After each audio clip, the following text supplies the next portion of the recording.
Eu tenho certeza que, assim como eu, você já se pegou perguntando: será que a imprensa finalmente acordou para a merda que eles fizeram?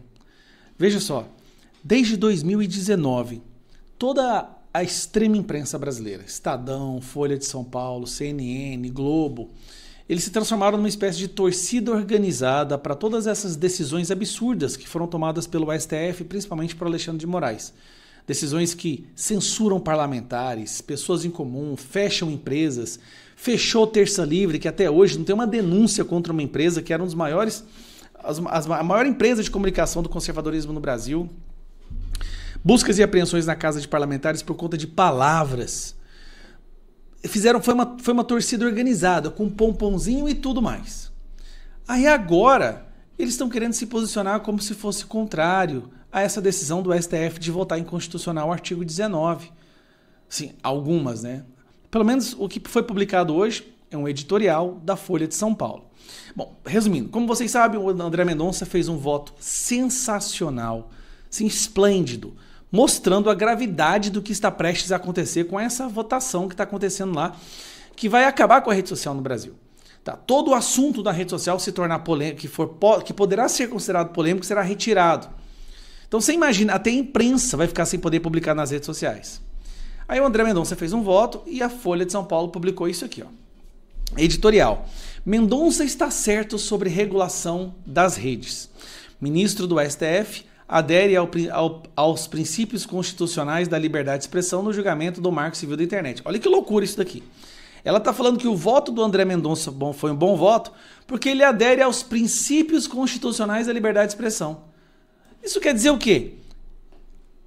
A Folha de São Paulo está falando que os outros votos, eles se destoam, se desconectam dos princípios constitucionais da liberdade de expressão. Ou seja, ministros do STF estão votando contra a Constituição. Mas vamos ler a matéria. Vale a pena, isso aqui vale a pena, viu?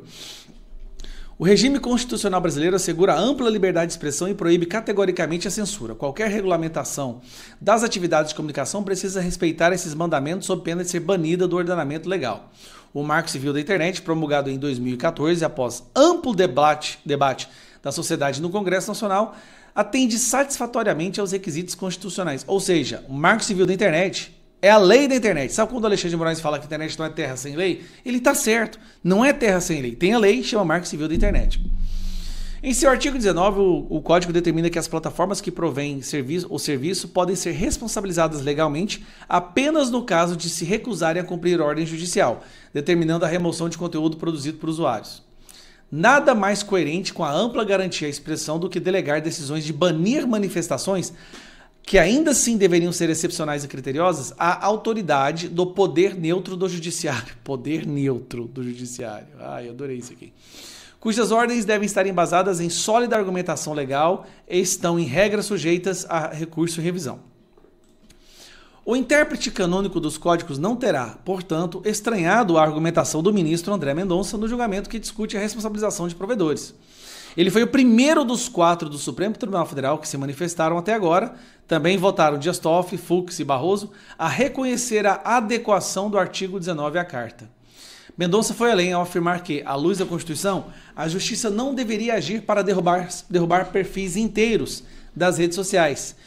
Mais ou menos o que o Alexandre de Moraes acabou de fazer com um menino de 17 anos, né, o João Zambelli, só porque ele é filho da Carla Zambelli. Cara, é muita loucura que está acontecendo. Como se tornou frequente em ordens de seu colega Alexandre de Moraes, que se remova a publicação específica e que fere a lei, mas é abusivo proibir seu autor de continuar a se expressar. O ministro lembrou da importância de resguardar direitos fundamentais que têm sido ignorados no país, como de partes atingidas por ordem de remoção terem acesso ao teor da acusação, para que possam se defender. Outra loucura, né? Hoje nós temos decisões de remoção de conteúdo sem a gente saber por quê. Ordens secretas emitidas sem que o acusado tenha o direito de conhecer a acusação remetem a piores práticas do absolutismo monárquico que predominou na Europa entre os séculos XVI e XVII e constituem abominação. Olha aqui. O editorial da Folha de São Paulo está dizendo que o que o Alexandre de Moraes está fazendo é uma abominação e corresponde ao absolutismo monárquico. É o rei Alexandre de Moraes.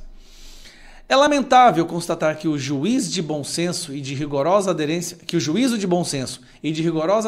aos princípios constitucionais expressados pelo ministro tendem a ser francamente minoritário na cúpula da justiça. A maioria do tribunal, outrora guardiã zelosa da ampla liberdade de expressão, converteu-se à heterodoxia e ao relativismo. Considerações subjetivas e meândricas sobre a mudança dos tempos e das tecnologias ganham precedência sobre a extração direta do significado dos textos legais e julgados fundamentais.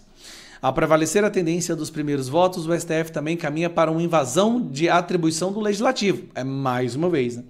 A tarefa de regular a internet, aliás, já realizada em 2014, é do Congresso. Os ministros deveriam reconhecer sua limitação nesse caso. Tá bom. Acordaram, beleza. Desde 2019, Folha de São Paulo, Estadão, Globo, CNN, todas essas porcarias do jornalismo brasileiro batia palmas e defendia todas as decisões de censura.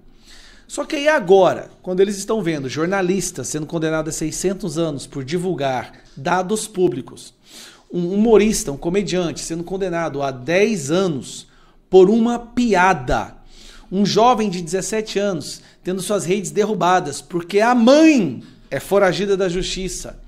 Uma outra jovem, filha do Oswaldo Eustáquio, que também teve suas redes derrubadas e conta do banco bloqueada. Uma rede do tamanho do X sendo impedida de funcionar no Brasil. E aí ele passa a multa para a empresa vizinha que não tem nada a ver com o X.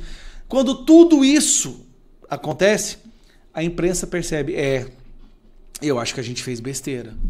A gente estava criando um monstro achando que ele ia apenas devorar os nossos inimigos, só que ele está indo para cima de todos. Essa decisão do artigo 19, ela vai impactar a própria imprensa. A imprensa hoje, ela não alcança as pessoas pelo jornal impresso ou pela TV aberta. A imprensa só alcança as pessoas pelas redes sociais. Só que a imprensa pode divulgar fatos polêmicos e as redes sociais, para se resguardar dessa nova conjuntura ditatorial que a gente vai viver, ela vai ser obrigada a apagar, deletar a imprensa das redes sociais. E sem as redes sociais, a imprensa não consegue o quê? Monetizar. Ela não consegue vender assinatura, porque ninguém, gente, vai direto no site da imprensa hoje. Ninguém. As pessoas veem as matérias da imprensa pelas redes sociais. Sem as redes sociais, a imprensa vai... Cara, a gente tentou avisar.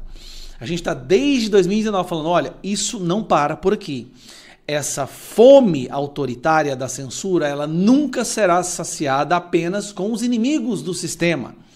Ela vai se apoderar completamente do sistema, inclusive mastigar e cuspir fora a imprensa que fez de tudo para chegar onde nós estamos agora.